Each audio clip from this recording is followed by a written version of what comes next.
Hi everyone, welcome to our capsule videos again. Once again, in the previous classes, two capsule videos have been recorded and have been produced to you. And in those two classes, we have discussed about the resolutions to be passed in board meeting itself and anonymous resolution. What are the resolutions to be passed by postal ballot, special notice, no vote cast against the resolution. And coming to our today's topic, the capsule 3 revision video, we are going to discuss about exemptions to government companies. While reading the act, you may come across these points like this section is not applicable to government company, this section is not applicable to government company. Like in the entire Companies Act, there are about 31 times this thing is repeated, like exemption given or modification given or conditions given for application of the particular section to the government companies, right? 31 times. To our syllabus, only 25 places it is applicable to us. We are going to discuss those things right now in our video. And coming to before going to that exemption list, first of all we will discuss what is government company, right? We have to discuss what is government company. Definition of government company has given, you all know, section 2 subsection 45. Any company in which not less than 51% means not less than 51% means 51% for 51% or more, or the paid up share capital held by either CG or SG or a combination of CG or SG or by two or more SGs, and includes a subsidiary of such government company means and includes subsidiary of such government company. We have to be careful in this regard. For example, we will take an example here whether such company is a government company or not. We will decide. For example, you take a company A is there. In that, Andhra Pradesh government is having 40% of voting share, that is paid up capital it has, and also another government company holds 22%. Then in that case, whether the A Limited is a government company or not, we have to decide. It has been clearly said in the definition only by the government or central government or by combination of central government or state governments. There is nowhere mentioned in the definition like if any government company holds, it will be counted in that 51% limit. Then in this case, this A Limited is not a government company. This question has been asked in the exam and many of people has confused and have written that company is a government company. Then please keep this in mind. And coming to our main topic right now, to the exemptions given, we'll go one by one. We'll have chapter 8, chapter 9, chapter 10, chapter 11, chapter 12, chapter 13, like dividend, accounts, audit, appointment and qualification of directors, board meetings, managerial remuneration. In the particular section, there are many exemptions given to government companies. We'll discuss one by one. Coming to our first chapter 8, that is dividend. In section 123 subsection 1 proviso, we all know that if there are inadequacy of profits or absence of profits, the dividend can be paid by following the rule 3 conditions. Like some conditions will be there, 4 conditions will be there, 15%, 110% of the previous paid up capital free reserve shall be withdrawn, not fall shall less than 15%, 3 years average you have to take. First you have to utilize to the losses and depreciation in the current year. Such conditions will be there. If you follow those 4 conditions only, then we can declare dividend if you have absence of profits or inadequacy of profits. But there is an exemption given to government company, not government company but wholly owned government company, meaning in such government company the entire paid up share capital is owned by the government, that is SG or CG or combination of SG or CG, right? In that you have to consider. And in this video, all the government companies, there is one tail will be there, like section 137 and 192, that financial statements and AR in no default has been committed. For every section you add that tail, no default, unless no default has been committed under section 137 and 132, then this has been given exemption to particular section, right? Coming to this 123 1, rule 3, that 4 conditions has to satisfy, then we can give dividend, declare dividend. But such condition is not applicable to government company. Again, there are two different views in this case. What are two different cases? Many of the authors thought that this rule 3 is not applicable to government company, means a government company, if it incurs losses in the period or absence of profits for to declare dividend, then in such case such government company need not follow the four conditions. They can declare dividend without following the rule 3 conditions. But what ICAVU has taken, if there are absence of profits or inadequate absence of profits or loss in the current year, no dividend can be declared, means no dividend can be declared. We will go with ICAVU, right? Coming to our next second point. First point is finished. Second point, 123 subsection 4. What is 123 subsection 4? 123 dividend declaration. After dividend declaration, it has to be deposited with a separate bank account, separate scheduled bank account within 5 days, right?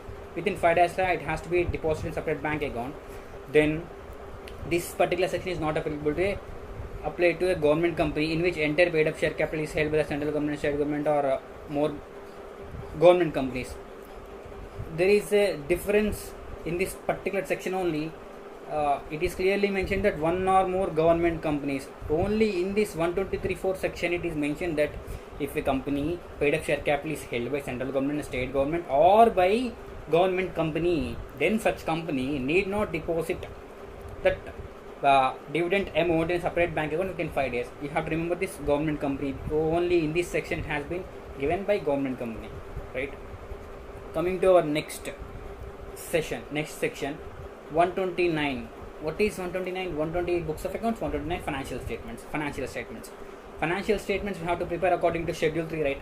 If it is in case of a government company, that schedule 3 need not be completed only with respect to the particular segment. For example, that such government company needs to report segment reporting according to A17, then in such case schedule 3 need not be followed, right?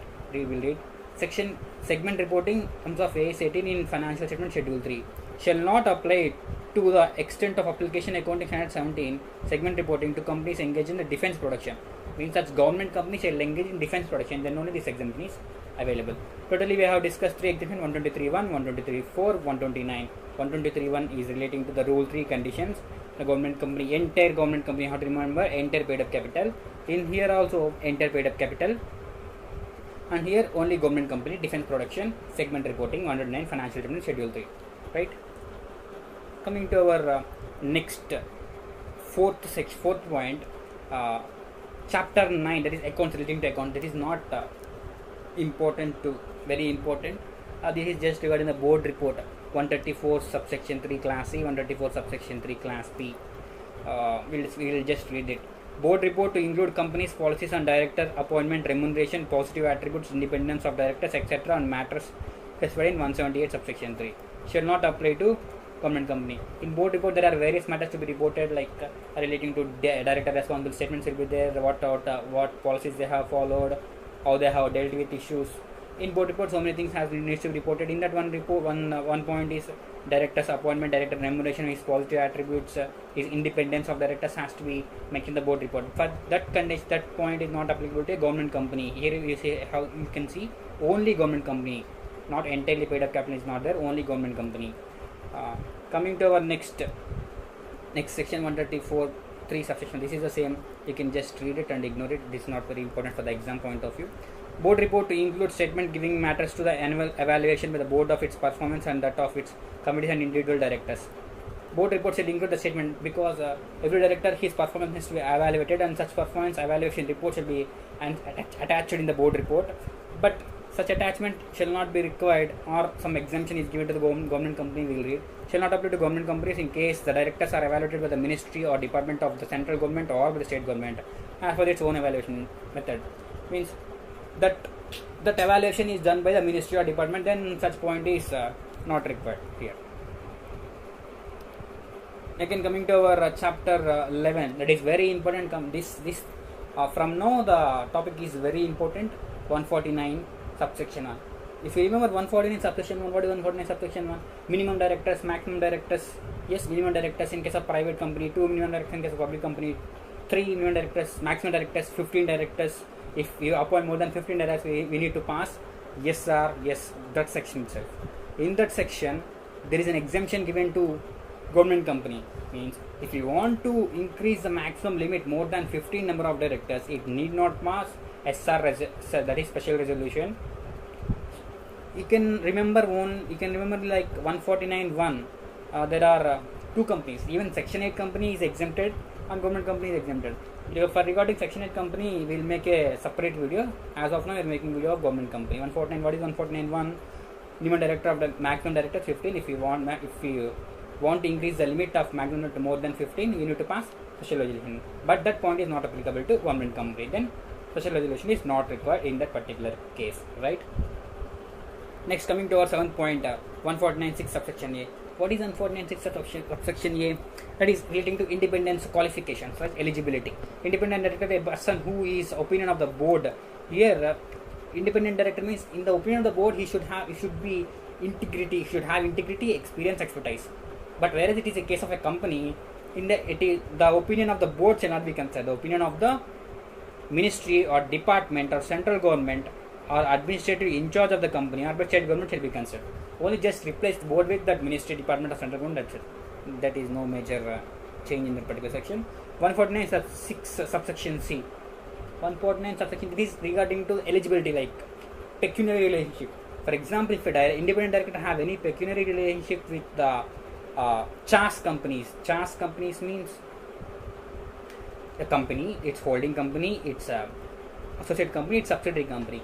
In these 4 companies, if the independent director has any pecuniary relationship other than the remuneration issued through in the form of a director, then such independent director is not eligible to be appointed as independent director. In that particular section, it has been said like it should not exceed 10%. Any pecuniary relationship shall not exceed 10% in the past 2 years or during the current year. For that particular point, government company is not applicable. Meaning, if any director has pecuniary relationship more than 10%, he can be appointed as independent director in the particular government company. Right. Coming to our 9th point, 152 subsection 5. What is 152 subsection 5? Okay, appointment. 152 is relating to appointment, rotation, वगैरह. 152 subsection 5 is relating to the if a director is appointed, he has to give consent to the company. That company shall file with the ROC, right? In that particular case, if it is a government company, if a director has been appointed, such consent shall not be required in case of government company. The same has been mentioned in the exemption list. Shall not apply to a government company where the appointment is done by the central government or state government. Only if the appointment is done by the central government or state government, then such director need not give consent to the company, and the company in return will file his director's consent with the ROC. That point is not applicable in this case if the director is appointed by central government or state government, right? And coming to our 10th topic, chapter 11, 152 subsection 6, 152 subsection 6 and subsection 7. What is that? Rotation. 2/3, 1/3 independent director shall be excluded from the total number of directors. 2/3 directors shall be retired by the rotation every AGM. Like that, if the articles is not provided otherwise, like that particular section. What is that particular section? It is not applicable to, shall not apply to a government company in which it is not a listed company, in which not less than 51% of paid-up capital is held by the central government. Same, the definition of government company is given, but one particular important point is we have to consider is it is not a listed company. It is not a listed company. Rotation 152 6 7. It is not a listed company. The government company shall not be a listed company. Then this particular section is not applicable to it, right? And one more important point is second 2 point is a subsidiary of the above company. Anyway, it is given in the government company definition itself, but here I have again they have given. One important point is you have to consider this listed. It is not listed, right? If retirement by rotation is not applicable, then filing of retiring director is also not applicable. That is common sense. Coming to our 11th point, 160, section 160. What is 160? Regular director. Yeah, regular director. If any person has been retired through rotation, other than that person, if you want to appoint as a director in the particular company, he has to follow the section 160. What is 160? Some notice to be given to the company, some deposit has to be made, some procedure will be there. That procedure, right of a person other than the returning directors to stand of directorship. It is regular director, we can say generally the common name. Shall not apply to a wholly owned. You have to wholly owned government company and a wholly owned subsidiary of above. This is important. We will confuse. Wholly owned means that such government company entire paid-up share capital shall be held by the central government, state government, or a combination of the two. and a wholly owned subsidiary of the above company, means a wholly owned subsidiary of the government company, right? Next, this particular 160 is not applicable. That then meaning that procedure need not be followed by that particular section if they want to appoint directors. Coming to section number 12, point number 12, sorry. Section 162. 162, what is 162? Yes, if two, we have already discussed in our previous capsule videos, like no single resolution shall be passed, no vote cast against the resolution. In that particular 162 is there. What is 162 deal with? If two directors are more, directors are appointed at the resolution, then such resolution shall not be appointed by a single resolution. Before, if we want to appoint two or more directors with a single resolution, before passing such resolution, we have to pass an resolution for that in that AGM. In that resolution, no vote cast against such resolution has been discussed in the previous video. You can watch in our previous video. In that case, particular 162, appointment of directors to be voted individually shall not apply to a wholly owned government company and subsidiary. You can remember 160 and 162 same. Even 163 is same. That is that wholly owned government company, wholly owned subsidiary, wholly owned government company, wholly owned subsidiary. Coming to the 13th topic, what is 163? Option to adopt the principle of proportional representation. What is principle of proportional representation? Yeah, it is option to the company. It is given option to the company if they want to appoint proportional representation directors. 2/3 of the directors shall be appointed as a proportional representation. Right. This section 163 is a very important, very unique section. Sorry, very unique section. Like, if this section 163 overrides the entire Act of Companies Act, you have to keep in this entire Act. If this section comes into picture, nothing will apply in this particular case. Right? This is a unique section. You have to remember in that particular section that the proportional representation is not applicable to government company, wholly owned government company, wholly owned subsidiary company. Right? In this 160 proportional representation, single vote, transferable vote, cumulative voting, such points will be there. You just go to that particular section, we will definitely understand. And coming to our next 14th 164 to 164 disqualifications of directors. 164 to that point, annual return financial statements in the past 3 consecutive years not filed, dividends, deposits, debentures matured, interest not paid in the past years. In that case, the director is disqualified, but his place in that particular company is not vacant as per section 167 subsection 1 class A. Proviso is there. That is a funny proviso. Just go through it, you will definitely understand. In the particular section 164(2) shall not apply to government company. That particular section is not applicable to government company. Next, coming to section 170. What is 170? That register, maintenance of register of directors or KMP and the shareholding. That shareholding register is not applicable to a wholly owned company. But remember, wholly owned company, right? And coming to section, sorry, we have skipped 171. 171. What is 171? The members right to inspect the register which has maintained section 170. This sum also shall not be applicable to the wholly owned government company. These two are same. You can remember 170 is same. Wholly owned government company, wholly owned government company. Next, coming to section next 177(4). What is 177(4)? This is just a normal section. 177 is like functions of audit committee. Functions of audit committee. What the audit committee will do? It will appoint appointment. It will make recommendations regarding the appointment, remuneration, terms of appointment of auditors of the company. Right. In that particular case, if it is a government company, these votes shall be replaced with the recommend for remuneration. Recommend for remuneration. You'll know that only remuneration will be prepared by the audit committee. Rest appointment and terms will be decided by the CAG. As we all know, the government company, the appointment will be made by the C&H. Coming to the section 18.178(2) and 178(2), 3, 4. What is 178? Again, we have 178. What is 178? Nomination Remuneration Committee. What is the here? They have discussed the functions of Nomination Remuneration Committee. In that also they have replaced some words. That is not at all. That is not very important to the exam point of view, but we will discuss.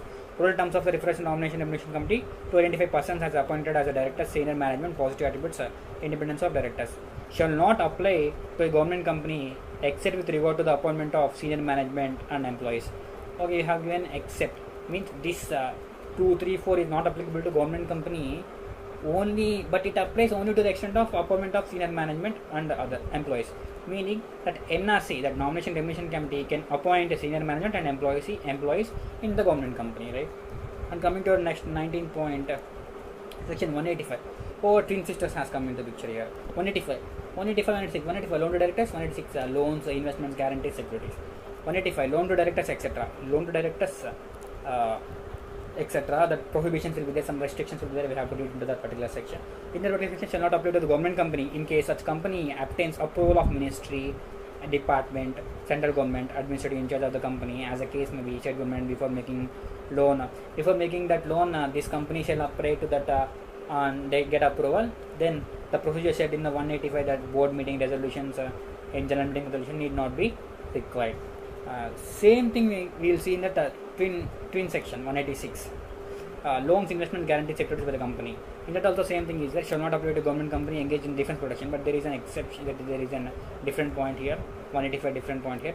Defense production. If the defense production engaged defense production, 186 it shall not follow 186. Like board meeting shall not be passed that 186 special resolution is there that shall not be required if the government company engaged in defense production for loans, investment, guarantee securities, and also a government company other than the listed company. Here we have also given other than a listed company.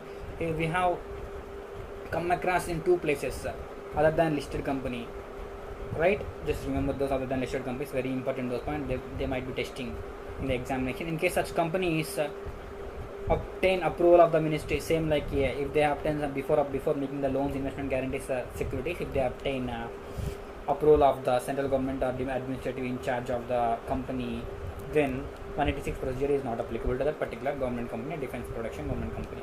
Coming to our section, next topic 21, chapter 12, first and second procedure to 188. What is 188? Related party transaction. The related party transaction is there at goods, services, leasing of property, OPP, office of place of profits, underwriting commission. Those 5 to 6 points will be there. Certain limits will be there. Certain limits exceeds special resolution is to pass. So some points will be there. In the some particulars, such provision is not applicable to government company. Will say government company in respect of a contract or arrangement entered into by it with any other government company. If any government company has entered into contract with the other government company which is related to that government company, then the procedure mentioned in section 188 need not be followed. A government company other than listed company in respect of the contracts or agreements other than those specified in class A, unless the documents obtains approval. Same in the 185 and 6. If it takes approval from the government administratively in charge, central government, state government, then the procedure required in the 188 need not be followed. And coming to our last slide, 22, 186. What is 196? Sorry, 196. What is 196? 196 is the appointment of the managerial remuneration, MD, whole-time director, manager. In 186, 2, 3, 4, it has been mentioned like no company shall appoint MD, whole-time director for maximum period of shall not exceed the period of 5 years. Means the tenure is 5 years. After 5 years, they can reappoint. Like certain points will be there. That reappointment shall be made only after the 4th year. Means in the gap shall be 1 year, 4th year and 1 year, right? That particular section is not applicable to the government company. You can keep it. Then meaning is like a government company can appoint a director MD for more than 5 years. It is very simple like interpretation. And coming to our 23, 197. 197 is relating to the managerial remuneration that limits 11%, 1%, 3%, 5%, 10%. Schedule 5. Special resolution is required. Approval of government, whatever. So many provisions are there mentioned in that particular section. Schedule 5, 5 parts will be there. 5 parts in that particular subsection. Sub parts will be there. Those entire thing is not applicable to the government company. Very good thing. And coming to our last point of discussion in the government company, 24. Chapter 13. 203. If you remember 203, what is 203? Appointment of KMP, MD, CEO, manager in the reference hold and director at CS, CFO. Right? These points appointment, if it is required appointment of these companies, it is not applicable to government company. Or some modification is given. We will read the modification. After subsection 4 means after section 1 to this section, the following subsection is to be inserted. Like the provisions of section 1, 2, 3, 4 of this section shall not apply to the MD, Chief Executive Officer or Manager in the office holder director in the government company. Right? In that case, that section 2 appointment of that rules is not applicable to the government company. Right? And coming to in one more thing, there is one more place they mention government company, central government company. That is audit. In audit, there is no specifically exemption given, but they have given specific sections for that government company. For example, if it's a government company, appointment shall be made like this. If it is a non-government company, appointment shall be made like this. That's why they have not given any exemption in particular the audit chapter. And coming to one more place, we can see 230 and 232. In section 230 and 232, you can come across that is related to compromise, arrangement, and mergers, amalgamation. In that particular section, if any person has to make an application, it shall be made to the tribunal. If it is a government company, such application to the compromise, arrangement, or merger shall be made to the central government. In that particular section, the only word tribunal has been replaced with the central government if it is a government company. Yes. Thanks for listening. We have made the video very fast because there are a lot of points. The video length will be long, so that we have made a video very fast, right? And our next video will be relating to the private company exemptions. If you like this video, please like, share, don't forget to subscribe. Thank you very much.